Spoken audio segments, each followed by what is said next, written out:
pala. Uy guys, mag-TV na. Boring din kayo. Nalang ko may bagong TV show ron. Nasa na show. Wala na lain kundi ang Salamat Doc Show. Ano ka doon? Naday mo anak? Katubang bahay sa sa panglawas? Uwi ng suda kong classmate. Dito doon ko lang ang show. Ako ulit ko sa anak. Tama! Sa channel 102. And hello world! Narito naman tayo sa pinaka-informatibo at mas pinatinding health show ng sambayanan, ang Salamat Doc! Ngayong hapon, ating talakayin ang usong nutrisyon upang makamtan ang malusog at masiglang pangangatawan ng ating mga kabataan. Ako po, talaga namang napakaswerte natin sapagkat narito ngayon at ating makakasama sa ating talakayan ang isa sa pinakatanyag na personalidad sa larangan ng kalusugan. Palakpakan ang isang Pinay na doktor at nutritionist na nag-aral sa ibang bansa na si Dr. Jeneline Munoz.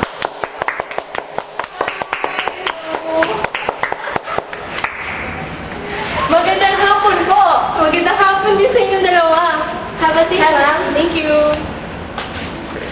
Nako, Doktora, ang swerte naman namin at nakapag-guest ka sa nangunang health show ng sambayanan, ang Salamat Doc!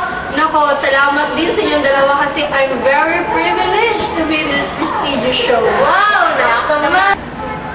Mga misis, mga mister, nagkakaproblema ba kayo sa pagbakain ng inyong anak? Huwag na maalala. Dahil ngayon, maririnig natin ang mga kasagutan at iba pang tips sa wastong nutrisyon. Gaano po bang kahalaga ang pagkakaroon ng wastong nutrisyon? Alam mo, Nina, ito'y napakahalaga. Kasi nga, diba, sa yugtong ito ng paglaki ng ating mga kabataan, hindi lamang sila nangangailangan ng nutrients at saka vitamina sa paglaki, kundi para rin maiwasan ang mga sakit sa pamamagitan ng pagbubus na kanilang immune system. At saka, mga mister, alam nyo bang ang malnutrition ay isa sa kadalasang sakit ng mga kabataan ngayon? Tama po ang inyong narinig mula kay Doktora. Ating tuklasin kung paano ito maiiwasan sa pagbabalik ng Salamat Doc!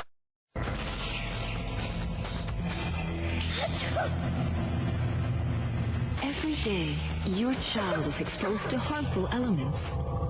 Every day, give him 100% pure vitamin C protection from Selene. Selene builds his daily resistance against disease and infection.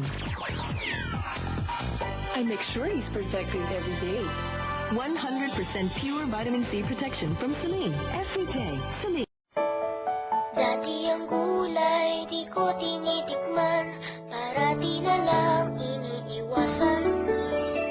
Pero ang gulay, masarap pala kapag sinabuan na siya. Magulay, ang buhay, ang buhay sa sinabuang gulay. Welcome back sa ating health show. Gusto niyo na ba malaman kung paano ngayon ang school age children ang ating patutununan ng pansin? Sila ay nasa edad ng 7 hanggang 12 taong gulang. Sa yugtong ito ng paglaki ng bata, ang kanilang paglaki po ay mahina lamang. Samantalang may enhanced naman silang mental capabilities at motor coordination.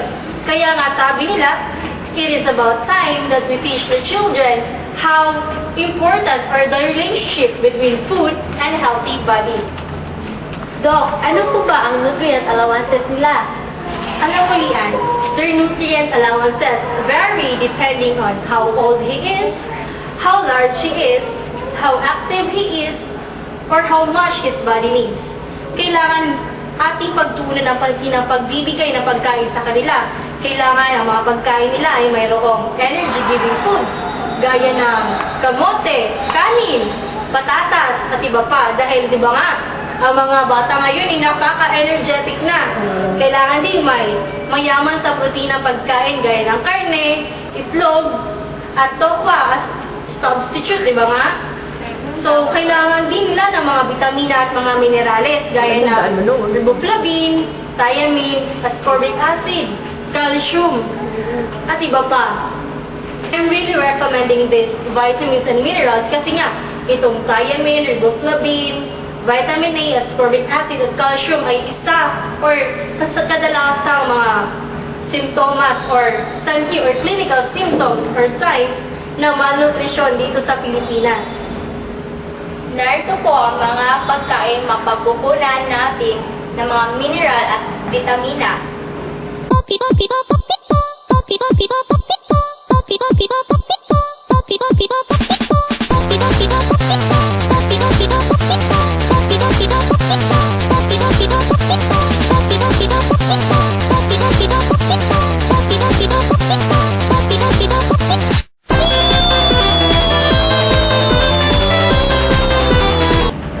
Hikayatin natin ang mga bata na kumain ng gulay at masustansyang pagkain.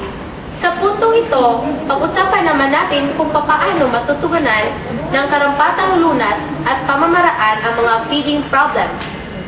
Ilan lamang sa mga feeding problems ng ating mga bata, especially yung mga school age po, ay ang hindi pagkain na agahan na kadahilan ng minsan nagmamadali sa pagbasok, hindi kaya walang gana or mood, diba? Yung walang pagkain. Oo nga po Doc, how can we handle this? Especially kung palaging nami-miss ang breakfast. Napaka-simple lang talaga ng solusyon, So, kung ano sa tingin nila ang rason kung bakit hindi nakakapag-agahan ng bata, yun ang ituwid nila. Halimbawa, ang bata hindi nakakapag-agahan kasi wala silang makain. So, bigyan sila ng pagkain. Diba? So, example din naman kapag hindi sila nakapag-agahan kasi mahirap gisingin yung bata. So, gisingin at ikayatin kumain. Especially mga masustansyang pagkain. Aba, oo nga naman po. Doktora, ano po ba ang dapat ihain sa kanila? So, ang dapat ihain sa kanila, dapat natin pakatandaan na masasabi itong good breakfast kapag may vitamin C. O, example, papaya, di ba? Papaya. Kailangan din mayroon silang mga cereals gaya ng kanin. At saka yung mga pandesal, pagkain Pinoy, di ba? At kailangan din nila ng protina gaya ng itlog o di kaya gatas. So, sabi po ninyo, problema ito kapag a child needs his breakfast. Paano po ang lunch? Problema din ba? Naku naman, oo, problema din kasi, di ba? Kung ang bata natin nag-aaral at pumupunta sa paaralan, hindi natin nasusubaybayan kung anong kanilang mga pinapakain, di ba? Pwede silang bumili sa kantina ng mga soft drinks, kaya dapat iwasan natin yun. So, ano ang mabuti gawin? Ipabaon na natin sa ating mga anak ang lunchbox nila na mayroong mga healthy meals gaya ng karne, rice, di ba? Mga fruits and vegetables. Saka, ilagay ito ng, presentable para naman appetizing para sa kanila. Oo nga. Saka, iwasan na lang di po ba ang pagbibigay ng pocket money for lunch? Tama. Magbaon na lang sila. Tama. Doc, paano naman sa snacks? Ano mo yan? Sa snacks naman, pwede natin silang papabunan ng mga sandwiches o di kaya yung mga ham, di ba? At saka mga prutas. Tama. Maski nga mula sa mga leftovers, nakakagawa tayo ng masasarap at masustansyang sandwiches like sila bola-bola, fried fish, at itlog. Pabaunan din sila ng milk o fruit juice para maiwasan pagbili ng soft drink. Doktora, marami na pong nagsusulputang fast food chains dyan. Nakakabuti po ba ito? Fast food chain talaga namang hindi, di ba? Kasi nga sa fast food chain, mabilis nga ang servisyo nila. Ngunit wala namang masyadong sustansya mga pagkain. Kadalasan nga may nutrient deficiency o kaya sobra-sobra, kagaya ng taba or fat. Di kaya asin, di ba? Nakukuha natin ito sa hamburger, french fries, at iba pa. Doktora, marami pong salamat sa pagbabahagi ng inyong nalalaman sa amin at sa ating manunood. Maraming salamat din sa inyong dalawa, ha? Isang oras na informatibong talakayan ang lumipas. At ngayon po'y oras na magpaalam. Atin pong pagkakatandaang kumain ng marami at gusto. Feeding problems ating iwasto. Hanggang sa muli, paalam! Bang! Bang! Bang! Bang! Bang! Bang! Bang! Bang! Bang!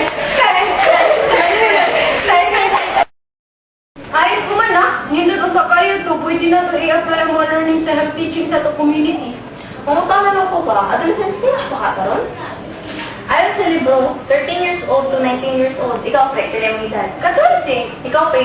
18. Ay, ako 15. Wow, mga adolescent, pwede tayo ka. Okay, kung sino gusto tanong sa mga teenager, sabaw kaya, basta sa kung nakatulad sa nutrition na subject, kinahanglan na dito magpatakag kaon, kinahanglan mo kaon ng mga nutritious nga food. Tama sa mga school age nga bata, kinahanglan sa tamo kaon ng energy-giving food. Pero di pa niya ang amount. Kaya ang sapot sa mga energy-giving food sama sa kwan. Pan, pasta, patatas, o rice. Puno niya, kung kinahanglan ako na tumukaon o protein sa mga karne, itlog, tokwa, gatas, o uban pa. O ibawaan sa dako na kinahanglan sa dako na tumukaon o food rich in vitamins. Naka-familiar mo ng riboflavin deficiency? Wala. Na, makarelate ko nun na in taking milk, so dapat jud mo inom tag gatas.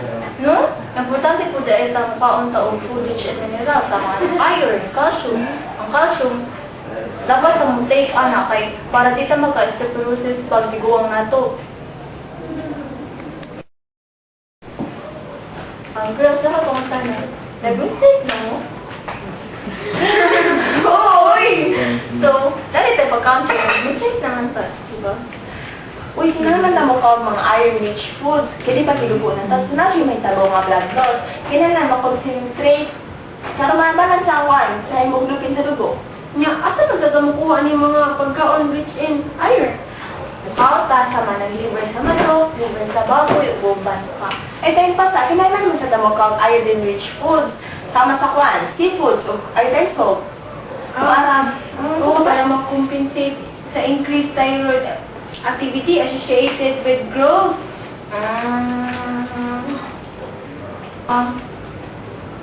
Girls, na may problema sa iyong pagkaon? Ako mag-good. Wala ko'y ganang pagkaon, yung handok ng tambo. Well, my doctor said that I have anorexia bulimia, where I experienced binge eating, followed by self-induced vomiting. Laishu, how did you handle it? Pwede mo sila akong doktor, ay kailangan na mag-exercise o kano sakto.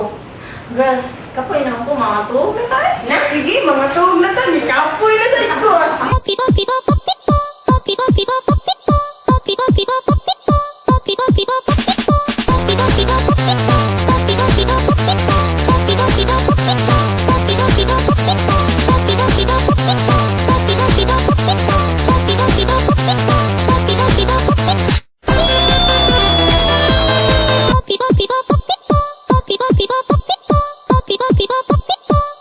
People